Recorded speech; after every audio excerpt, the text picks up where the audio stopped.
Vamos dar início a mais um podcast. O convidado de hoje é especialíssimo e vai trazer muita coisa boa pra gente. Vamos falar sobre acesso à comunidade, vamos falar sobre direito das pessoas com deficiência. O podcast de hoje está especial. Eu sou a doutora Francine Moreira. E eu sou a doutora Andréa Diniz.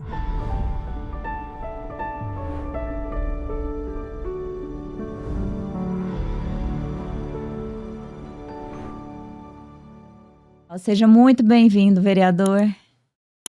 Obrigado pelo convite da Francine, da doutora Andréa. E estamos aqui à disposição, honrado aí por lembrar da gente e podermos bater um papo aqui. Tenho certeza que vai ser benéfico para a sociedade, né, e para todos nós. Vereador William Veloso, nos conte quem é o senhor, qual que é a sua formação, como que chegou a vereador. Conta um pouquinho da sua história para nós. A história é longa, mas vamos resumir ela super aqui.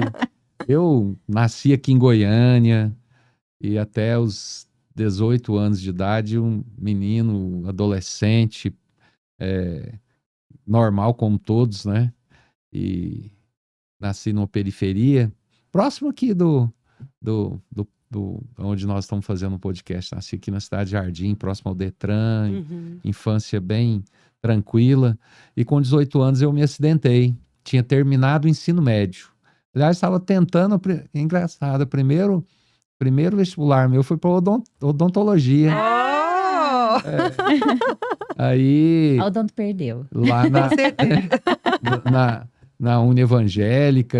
E aí veio o acidente e eu me tornei usuário de cadeira de rodas. E aí mudou tudo, inclusive até a direção minha em relação ao curso. Eu enveredei pelo setor produtivo, fiz economia, fiz direito depois, 2 cursos que eu tenho, e a Márcia era minha esposa na época. Desculpe, minha namorada, com 18 anos é minha namorada. Opa! Né? E é minha esposa, nós temos mais de 30 anos de casados, tem a Ana Lara.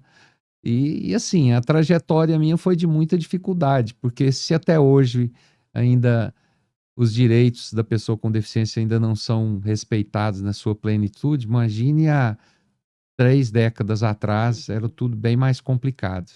Eu acho que esse desafio me fez com que eu superasse muita coisa, até eu mesmo não esperava isso de mim, que eu tinha esse poder de reação muito novo, né? Mas tive muita ajuda aí da Márcia, tive muita ajuda do segmento também, de amigos da época que já estavam mais avançados em termos de colocação no mercado de trabalho.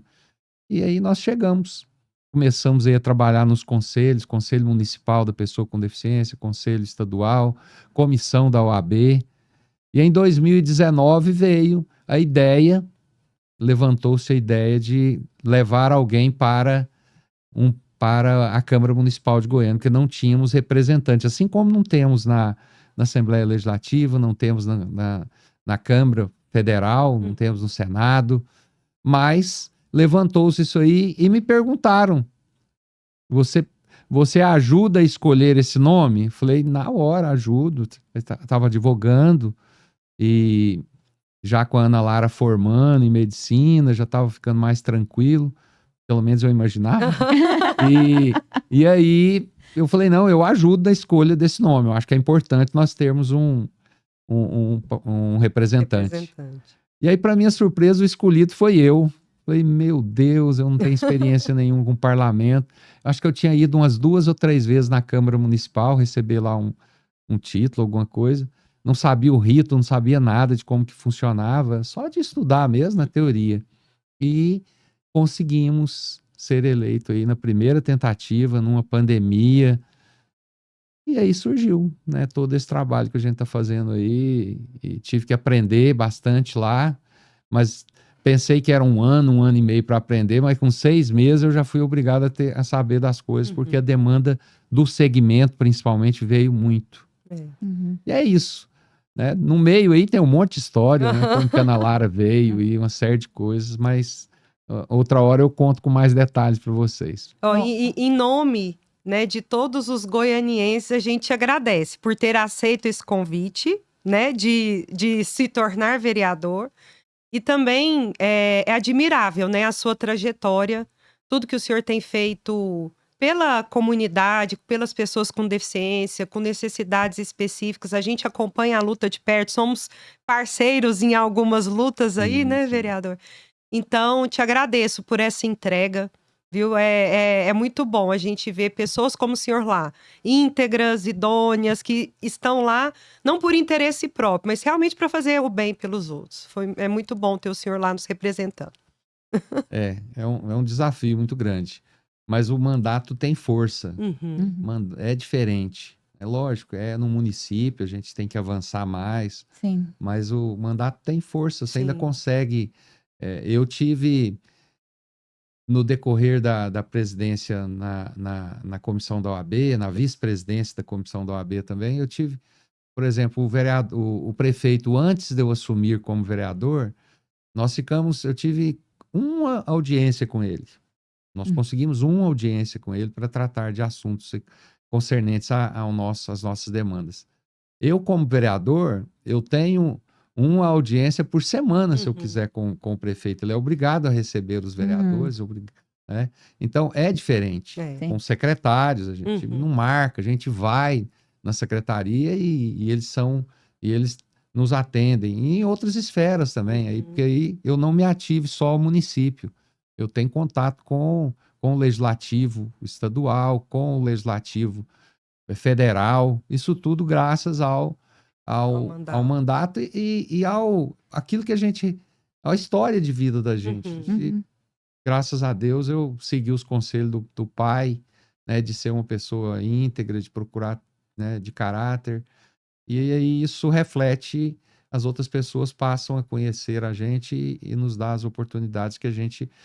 Não é tudo que a gente precisa, mas a gente já está traçando um caminho aí para melhoria aí. Nossa, que eu falo do segmento, que eu não tenho a menor vaidade de estar vereador, eu estou ali para poder ajudar pessoas a terem algumas oportunidades que, graças a Deus, eu tive. Bom, e te agradecer também pelas homenagens que nós já recebemos, né, Fran? A gente sabe da sua luta também pelos direitos da pessoa com deficiência na saúde. Talvez também influenciado pela Ana Lara, né? E agora médica. Eu acredito que seja um motivo de muito orgulho para o senhor. Eu gostaria que o senhor falasse um pouquinho sobre as barreiras que o senhor já encontrou no seu caminho com relação ao acesso à saúde. E o que o senhor acha que ainda pode ser feito pela nossa saúde, não só a nível municipal, mas também do Brasil, né? E também, assim, de acesso geral das pessoas com deficiência. A sua pergunta é muito boa, porque a saúde é tudo. Eu, né, sofri um acidente. Se eu não tivesse cuidado da saúde, num primeiro momento ali para evitar a minha morte, Sim. depois reabilitação, provavelmente eu não estaria aqui, ou talvez estivesse, mas com a saúde debilitada, enfim. Mas eu tive muita dificuldade, porque Goiânia não tinha nem um centro de referência. Eu tive que ir para Brasília, lá no Sara Kubitschek. Ótimo. Fiquei pouco tempo lá, porque ali era muito concorrido, não tinha quantidade de unidades que tem hoje espalhada aí pelo Brasil, até mesmo em Brasília tem mais de uma unidade. E Goiânia não tinha CRER, não tinha. Eu fui para o hospital ortopédico para fazer uma reabilitação e tudo muito arcaico, muito despreparado para receber a pessoa com deficiência. E ainda está. Eu faço exames periódicos aí, é impressionante você não ter uma maca onde ela seja controlada ali para descer, para te dar autonomia de eu passar da minha cadeira para a maca. Sim. É terrível. Eu vou ter que fazer agora um preparatório Estou fazendo um check-up, que a Ana Lara me cobra agora todo ano, e eu vou ter que fazer um raio-x do tórax e fazer um eletro. Eu tenho certeza que eu vou ter que levar alguém para carregar. que aí te tira a autonomia, te tira a dignidade. Sim. Nós ainda temos um caminho para percorrer. Mas, por incrível que pareça, na odontologia melhorou. Eu me sinto, né, a cadeira ali, a poltrona, não sei, ela desce, eu passo, depois eu volto para a cadeira de rodas, sem muito esforço. Então, teve alguns... Eu estou falando na área, né, do maquinário aí, dos equipamentos. Sim. Agora, em termos de preocupação dos profissionais em conhecer um pouco das nossas especificidades, da nossa sociedade, isso melhorou demais. Eu no início, chegou ao cúmulo de ir numa consulta e o médico perguntar se eu podia levantar da cadeira, né? Poxa, eu sou paraplégico, se eu tivesse levantado a cadeira, eu não estava nela, né?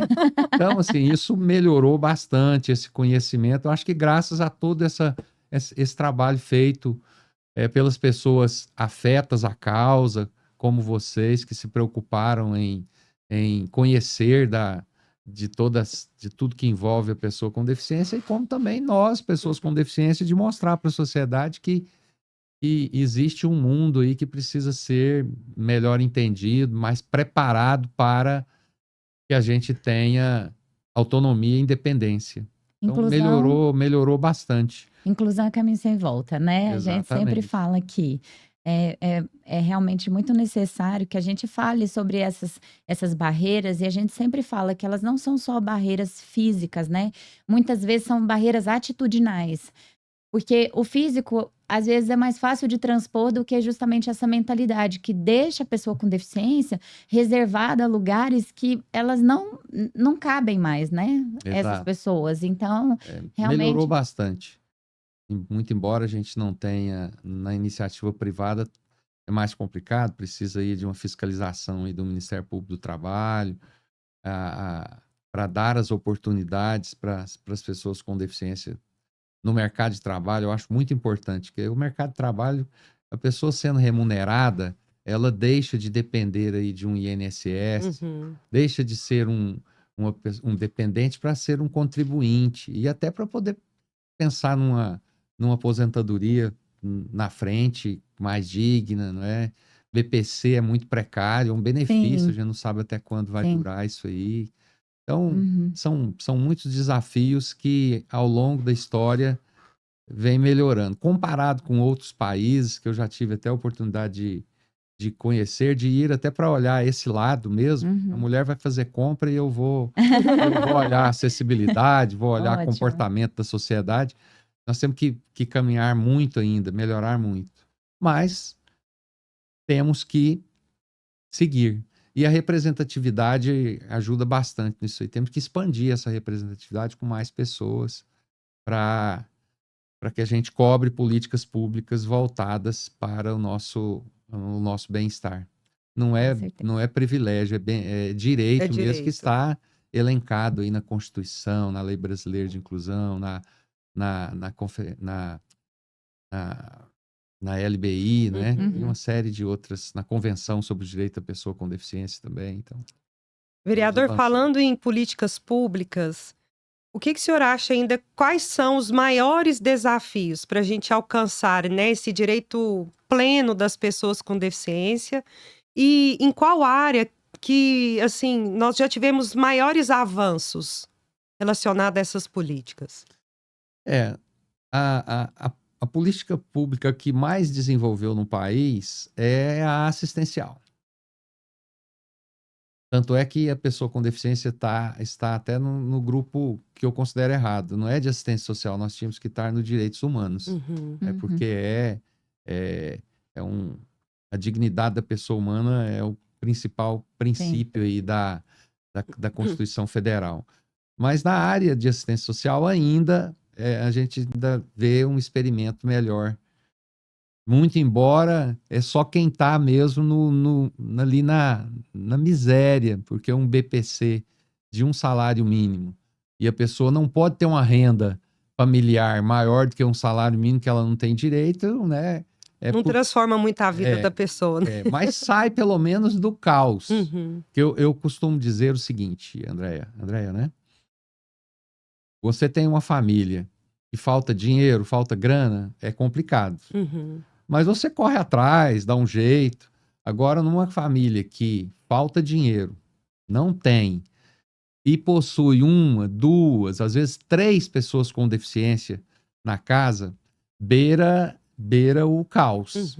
O que é muito né? comum também, né? De a gente ver numa Infelizmente, população infelizmente. sem renda, né? Com dificuldades financeiras, a gente vê mais pessoas com necessidades específicas, não só pessoas com deficiência, né? Mas às vezes subnutridas, né? Que não conseguem um acompanhamento adequado nas escolas. Então, assim, realmente é um problema, né? Um problema Muito. social. Muito grande. Uhum. Melhorou, Uhum. mas em outras áreas, as outras áreas ainda continuam. Nós temos, você falou agora mesmo da acessibilidade arquitetônica, urbanística, Isso. que já deveria, que é a mais corriqueira, vamos dizer assim, E é mais simples de ser resolvida, que né? nós não resolvemos. Né? As políticas, os políticos que chegam, os mandatários, não conseguem fazer com que Goiânia, por exemplo, tenha uma quadra sequer totalmente acessível, que a pessoa possa, eu, por exemplo, numa cadeira de roda, possa caminhar de forma independente nela toda. Não tem. É um absurdo falar isso, mas não tem. Calçadas, a nossa cidade né? as calçadas, Piso tátil. as calçadas, muito difícil. cada uma com um padrão diferente. Na área da empregabilidade também, falta muitas oportunidades. O empresário ainda tem aquela visão de que a pessoa com deficiência é só subempregos, assim, subfunções, né? Chão de fábrica, só não desmerecendo as funções, mas ele não enxerga uma pessoa com deficiência como gerente, superintendente, diretor. É uma coisa, vereador, que a gente tenta muito desmistificar também na nossa prática. Porque todo mundo fala assim, ai, Francine, eu quero ajudar. Chegou um paciente com deficiência, eu quero ajudar. Fala, você quer ajudar como? Porque o paciente, a pessoa com deficiência, ela não merece, não é a caridade. Ela merece o atendimento diferenciado, especializado. Só porque tem uma deficiência, a gente tem que sujeitar lá qualquer coisa. Né? Então a gente vê... o princípio da isonomia, né, Francine? É tratar os desiguais de forma desigual, na medida da sua desigualdade. Eu não queria isso, mas a partir do momento que eu necessito, eu tenho que exigir, e a sociedade, né, os governantes, o poder público tem que oferecer isso. A iniciativa privada também. É uma questão de dignidade. E é esse o maior desafio. A Márcia é historiadora, eu às vezes chego em casa chateado. Você caminha, avança e de repente vem um governo novo ou sei lá, a própria sociedade, e você tem um retrocesso. Sim. E ela fala, William, você tem que ter paciência, porque são 525 anos de erro. Não vai ser de uma geração, você tem que plantar, regar ali, e as outras gerações.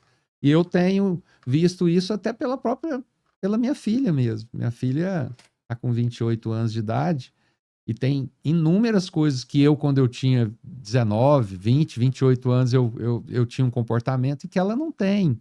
Né? Ela não para numa vaga que é para pessoa com deficiência, nem para o idoso. E ela não anda sem cinto de segurança, ela não olha a pessoa na deficiência dela, ela olha no rosto da pessoa, né? Então, assim, são comportamentos que só mesmo gerações após gerações que vai fazer com que a gente tenha aí uma sociedade igualitária que não olhe para a pessoa com capacitismo, né? Que é olhar para a deficiência primeiro do que ver quem que é aquela pessoa, qual que é a formação, qual que é o caráter dela, qual que é as aptidões que ela tem. É uma formação, é uma conjuntura histórica que vai avançando de acordo com as novas gerações também. E a nossa, que está aqui agora, fazer com que isso vá mudando. Mas que mais uma semente floresça, né? Na nossa geração. Exatamente. Vereador, então, o senhor vem falando da política. E a gente vê, assim, no cenário atual, muitas pessoas que dizem, não quero participar da política. Mas eu queria que o senhor falasse um pouco a importância de nós ocuparmos esses espaços, inclusive na política, mas principalmente também, como meio de alcançar essa inclusão, de alcançar os objetivos que a gente tem como sociedade mesmo, para melhorar o nosso acesso, não só aos serviços de saúde, mas a toda uma estrutura, né, que é nossa, que é do povo.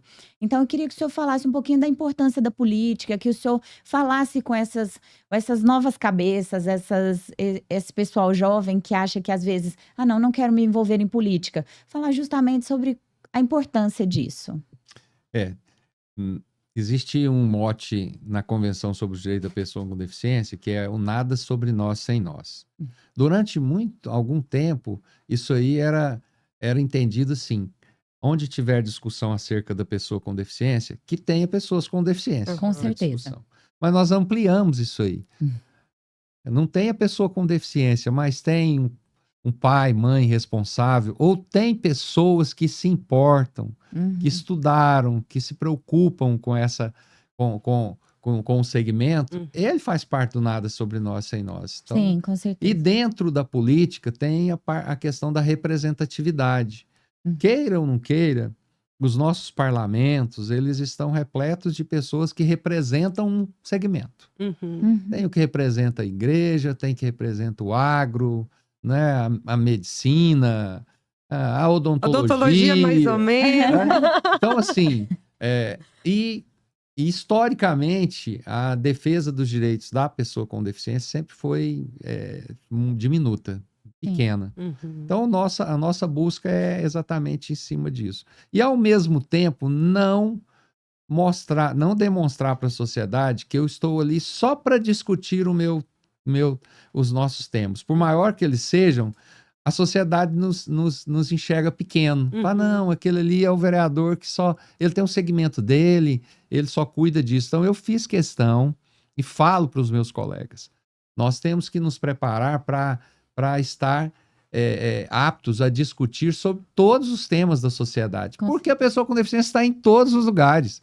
Se você fala, né, eu como economista, o setor produtivo me encanta muito, já fui empresário, então FEComércio, a CIEG, a Agos, todos vieram me procurar na Câmara para que eu os representasse. O terceiro setor, né, que tem as entidades, o agro, porque o partido que eu estou é muito afeto ao agro, e outras áreas, educação, cultura, esporte, todos esses nós buscamos ter conhecimento para representar bem a sociedade, mas com o intuito maior de mostrar para a sociedade que deficiência não é sinônimo de incapacidade.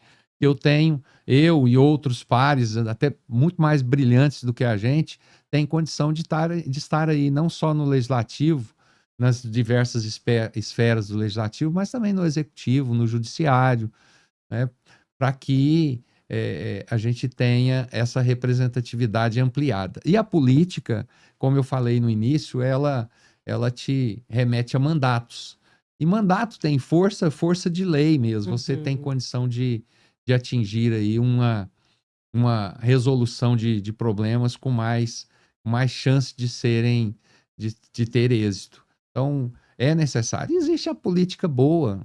Com certeza. Hoje a sociedade, aos poucos, principalmente com ambientes igual esse aqui, que passa informações, a sociedade vem sabendo diferenciar ali o mal político, o político que tem interesses próprios, ou de um grupo que mal contribui para a sociedade, daqueles que realmente estão ali para poder colaborar para uma sociedade melhor, mais justa, com mais oportunidades. Então, eu me enquadro e procuro o tempo todo, com o meu comportamento como parlamentar, me enquadrar nesse segundo aí, que é o objetivo nosso. E tem tido sucesso.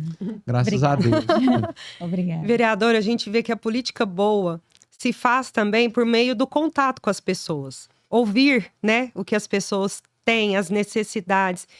E o senhor é esse perfil de político.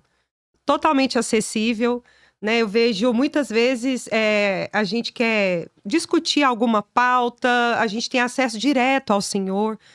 E então, assim, a gente pode falar que o senhor de fato é alguém do povo, né? Que tá ali, ouve as pessoas. E como que isso, o seu contato direto aí com o seu público, com as pessoas, como isso tem influenciado no seu trabalho? Ele é o termômetro para que eu defina as estratégias de mandato. Uma das coisas que mais marcou a minha entrada foi o celular. Uhum. Esse número meu aqui tem mais de 15 anos que eu tenho ele. E eu não mudei. Muitos parlamentares, quando são eleitos, eles automaticamente mudam o número do celular. Deixa o celular que ele tinha no gabinete, algum assessor, né? com assessor, eu não. Eu fiz questão de estar com ele, até para eu não trair aquelas pessoas que me deram voto de confiança. Como é que eu vou de uma hora para outra sumir? Meu número é o mesmo, tá lá o seu contato. Eu às vezes não respondo na hora, porque às vezes eu estou na sessão plenária, eu estou numa reunião, mas eu faço questão de retornar sábado, domingo. Dá trabalho? Dá. Mas é o que eu me propus a fazer. E o vereador, ele é o parlamentar mais próximo da sociedade. Se você vê um buraco na rua, você não vai falar, eu vou falar com o meu deputado estadual, ou com o meu deputado, não, é o meu vereador. Manda a foto, vereador, olha. E muita gente acha que nós somos o executivo, que a gente tem o condão de mandar. E fala, olha, eu prometo empenho, vou fazer o ofício, vou ligar para o secretário, né? Ontem mesmo eu estava em casa, era 2h, o celular veio uma mensagem para mim, de uma pessoa, falando que tinha uns venezuelanos num determinado setor aqui da cidade e que os meninos estavam sendo explorados por eles lá, as crianças pedindo. Aí eu já entrei em contato com o conselho tutelar, porque eu tenho os conselheiros tutelares de todas as regiões, eu já sabia qual região que era, entrei em contato, passei uma mensagem, ela me ligou na hora, mas já destacou um assistente social para ir lá. Então essa é a vantagem do mandato. Se eu fosse um cidadão comum, talvez ela não me atenderia, ou me atenderia na segunda-feira, e não teria essa agilidade. E se também essa pessoa que fez a denúncia não tivesse seu contato, ia ter que esperar na segunda-feira. Ou eu não tivesse a iniciativa, a preocupação, exatamente, tivesse um discurso e outro comportamento, eu não teria feito. Exatamente. Eu resolvi isso aí com um pouco mais de 1 hora, mas foi 1 hora que eu deixei de estar descansando, que era no domingo e tal, mas eu faço isso porque eu gosto. E a gente se sente útil resolvendo ou tentando resolver ou sendo veículo aí para que fatos como esse deixem de acontecer, né? Vereador, a gente assistiu na nossa história recente, né, da saúde, uma limitação de terapias de pessoa com deficiência. Eu queria saber se vocês estão de olho nessa limitação de terapias e como que vocês, na política, podem ajudar a população justamente a alcançar, né, essa acessibilidade que eles desejam, almejam, né, e merecem dentro da saúde. Eu tenho acompanhado isso já há alguns anos. Começou lá com aquela tentativa de mitigar o rol taxativo, né, virar rol taxativo, que hoje ele é ampliado. Lá em Brasília, fizemos todas aquelas manifestações, participei, fui o único parlamentar que estava junto com as entidades lá em Brasília, que acabou por pressionar o judiciário lá, e eles congelaram essa questão aí, essa pressão da ANS de tornar o rol taxativo. Aí começou os acontecimentos aqui em Goiânia, em Goiás, das empresas de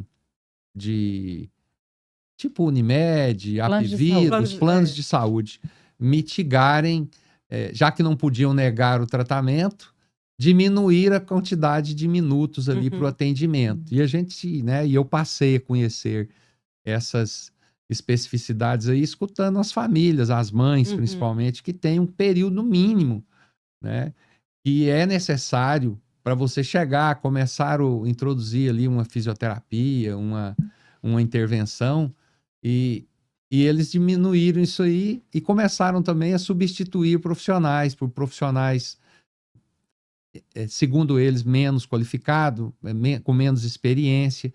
Então, o tempo todo, nós estamos sendo provocados e buscando o diálogo, né? A tentativa primeira é com diálogo com esses planos. Alguns a gente tem obtido êxito, outros acaba que resta a nós passarmos para a família, orientarmos as famílias a procurar o Ministério Público, a própria Defensoria Pública, para quem não tem condição de arcar com uma despesa, e judicializar. Tem muitas famílias que têm conseguido o tratamento adequado, ou próximo do adequado, através de liminar. Infelizmente, os planos de saúde ainda não se conscientizaram de que não é só lucro, e que é uma fatia mínima no faturamento global, mas eles analisam custo individual. Eles não analisam o custo geral. Eu já dialoguei com o presidente de planos aqui, e eles falam, vereador, nós não fazemos, a matriz não faz esse tipo de não é média. Eles fazem um custo individual de cada atendimento, né? Então, mas o tempo todo buscando diálogo. Até agora mesmo, há poucos dias atrás, uma empresa ia ser descredenciada, uma clínica ia ser descredenciada por um plano de saúde aqui. E através de reuniões, através de pressão, rede social, a gente colocando essa preocupação, nós conseguimos reverter. Que bom. Era uma clínica que atendia mais de 80 famílias com crianças com deficiência. Então, tivemos a felicidade de, graças à interlocução, ao trabalho, fazer com que, e as famílias também se mobilizando, nós conseguimos. Então, são ora conseguimos êxito, ora nem tanto, mas a busca é o tempo todo. Empenho, eu sempre digo, o tempo todo eu tenho para tentar resolver. Vereador, e para quem está nos ouvindo, qual que seria um recado que o senhor pode dar para que essas pessoas também nos ajudem a promover uma sociedade mais inclusiva? Qual pessoa que você... Os nossos ouvintes. Como que o senhor tá. acha que essas pessoas que estão nos ouvindo, Sim. que devem ter aí famílias... A sociedade, né? A sociedade de maneira geral. Eu sei que o nosso público é muito afim a essa causa. Mas com certeza tem um ou outro curioso que passa por aqui. Sim, vários. Né? Como que o senhor acha cada dia mais, né? que essas pessoas podem colaborar para que a nossa sociedade seja mais inclusiva? Está na mão exatamente da sociedade em geral. E aí nós colocamos aí todo tipo de cidadão. Desde a dona de casa que fica ali, mas ela ouve uma televisão, ela tem redes sociais, até o mais graduado empresário, né, da nossa cidade tem obrigação e deveria ter a empatia, que é se colocar no lugar de outro, para que a gente possa construir uma sociedade melhor, uma sociedade onde as desigualdades sejam mitigadas. Então, depende muito da sociedade. Por isso é que nós temos o hábito aí de todo ano, por exemplo, fazer a caminhada de conscientização pelo autismo. Você está ali numa praça, num parque, onde é um dos maiores PIBs de Goiânia, onde tem ali caminha ali grandes empresários, profissionais liberais, né? Pessoas do judiciário. Nós já tivemos oportunidade em caminhadas ali, ter parado por desembargador. O que é isso aqui? Mas que coisa maravilhosa. Não, eu quero saber mais detalhes, quero marcar uma reunião para você ir até lá no vereador, até aí para você me explicar melhor, para ver o que eu posso colaborar com essas famílias. Esse tipo de coisa é maravilhoso. Você vê que a sociedade, muitas vezes, porque não é o mundo dela. Eu, antes de me tornar usuário de cadeira de rodas, eu vi uma pessoa com cadeira de rodas na rua. Quando eu via, porque era outro mundo, você enxerga, é natural do ser humano. Principalmente em tempos atrás, onde a informação não era tão difundida. Porque a gente achava que era qualquer outra coisa menos. Eu não sabia que era lesão medular. Assim como depois que eu me tornei usuário de cadeira de rodas, eu não sabia o que era autismo, a necessidade de um cego, a necessidade do surdo, de uma pessoa que tem paralisia cerebral, né, a mobilidade reduzida, o idoso. Então, é isso que eu fico o tempo todo conclamando a sociedade, para poder buscar informações a respeito do seu pai. Às vezes está no lado da sua casa, é o seu vizinho. Se você essa maturidade da sociedade que nós temos que buscar para que a gente tenha uma sociedade melhor. Bom, a gente está chegando já ao finalzinho. Eu queria quebrar um pouco o protocolo, porque tem uma frase que eu acho muito linda e eu gostei de ouvir a sua fala. E eu gostaria de ler essa frase. É uma frase pequena, é do Boaventura de Souza Santos. Eu não sei se o senhor conhece essa frase. Não, a frase tal. Temos o direito de ser iguais quando a nossa diferença nos inferioriza. E temos o direito de ser diferentes quando a nossa igualdade nos descaracteriza. Daí a necessidade de uma igualdade que reconheça as diferenças e de uma diferença que não produza, alimente ou reproduza as desigualdades. Isso. Eu acho que foi, assim, muito incrível. Eu tô até arrepiada, gente. Porque eu acho que a sociedade ainda tem que caminhar muito, mas eu acho que tem muita gente boa fazendo o que é certo também, né? Então, eu gostaria primeiro de te agradecer, porque eu acho que foi assim um momento muito importante para gente, não só como profissionais da saúde, né, Fran, mas como pessoas mesmo. Eu acho que a sua fala, ela nos remete a muitas, assim, a um histórico primeiro, mas depois também a um planejamento, né, um plano para o futuro, porque eu acho que por mais que a gente faça, ainda parece pouco, né? Perto do tanto que as pessoas ainda precisam entender e enxergar a Sem inclusão, dúvida. né? Então, eu queria primeiro te agradecer. A gente não falou da data da caminhada, né? Dia 5/4, no Vaca Brava. Exatamente. Então, A eu partir queria das te dar 8 esse da manhã. espaço. Isso. E aí também tem o circuito inclusivo, né? Que vai ser lá para junho. Quem tiver interesse pode entrar nas suas redes sociais. Qual que é a rede social? Isto, lá no williamveloso.go, no Instagram, ali tem toda, já está começando as pílulas sobre a caminhada, né? Já abriu as inscrições, tudo muito, muito tranquilo, muito fácil. E o ano passado nós tivemos mais de 2.000 pessoas.